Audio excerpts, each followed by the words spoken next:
Effectivement, cette Assemblée générale et la conférence à venir démontrent de la part de l'ensemble des membres présents et des pays, soulignons 17 nationalités présentes pour ces 3 journées de travail, la volonté de travailler ensemble, de partager les connaissances et de créer ainsi les bonnes pratiques qui peuvent se faire dans les îles et les territoires infranationaux.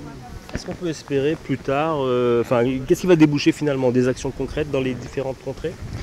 Le fait à ce niveau des gouvernements régionaux, des villes, des municipalités, de pouvoir partager ces différentes bonnes pratiques nous conduira à la fin de cette conférence de pouvoir faire remonter à la COP23 et à l'Organisation des Nations Unies pour le changement climatique une déclaration permettant de poser le rôle des territoires insulaires, et donc de la Réunion, comme territoire exemplaire, sentinelle et pouvant tenir un rôle de leadership dans la lutte contre le réchauffement climatique. Car nul territoire de la planète, car nul citoyen ne doit être ignoré par cette lutte contre le réchauffement climatique et c'est bien tout l'enjeu aussi de cette conférence.